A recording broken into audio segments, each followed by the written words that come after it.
عقلمند وزیر کی کہانی۔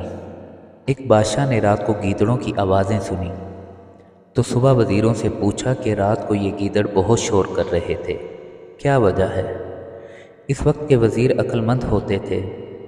انہوں نے کہا، جناب، کھانے پینے کی چیزوں کی کمی ہوگی اس لیے فریاد کر رہے ہیں۔ تو حاکم وقت نے آرڈر دیا کہ ان کا بندوبست کیا جائے۔ وزیر صاحب نے کچھ مال گھر بھجوا دیا اور کچھ رشتہ داروں اور دوستوں میں تقسیم کیا۔ اگلی رات کو پھر وہی آوازیں آئیں تو صبح بادشاہ نے وزیر سے فرمایا کہ کل آپ نے سامان نہیں بھجوایا کیا؟ تو وزیر نے فوری جواب دیا کہ جی بادشاہ سلامت، بھجوایا تو تھا۔ اس پر بادشاہ نے فرمایا کہ پھر شور کیوں؟ تو وزیر نے کہا، جناب، سردی کی وجہ سے شور کر رہے ہیں۔ تو بادشاہ نے آرڈر جاری کیا کہ بستروں کا انتظام کیا جائے۔ وزیر نے حسب عادت کچھ بستر گھر بھیج دیے اور کچھ رشتہ داروں اور دوستوں میں تقسیم کیے۔ جب پھر رات آئی تو بدستور آوازیں آنا شروع ہو گئیں تو بادشاہ کو غصہ آیا اور اس وقت وزیر کو طلب کیا کہ کیا بستروں کا انتظام نہیں کیا گیا؟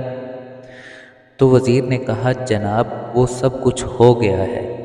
تو بادشاہ نے فرمایا، پھر یہ شور کیوں؟ تو وزیر نے اب بادشاہ کو مطمئن کرنا ہی تھا اور اوکھے رپورٹ بھی دینی تھی، تو وہ باہر گیا کہ پتہ کر کے آتا ہوں۔ وزیر جب واپس آیا تو مسکراہٹ لبوں پر سجائے آداب عرض کیا کہ بادشاہ سلامت، یہ شور نہیں کر رہے بلکہ آپ کا شکریہ ادا کر رہے ہیں اور روزانہ کرتے رہیں گے۔ بادشاہ سلامت یہ سن کر بہت خوش ہوا اور وزیر کو انعام سے بھی نوازا۔ اب یہی حال ہمارے ملک کا بھی ہے۔ عوام مہنگائی سے پریشان، شور مچا رہے ہیں، مگر ان کو یہ لگ رہا ہے شاید یہ ہماری تعریف کر رہے ہیں۔ تو آپ جیسے سب لوگوں کو پتہ ہے کہ ہمارے ملک کے حالات کیسے ہیں۔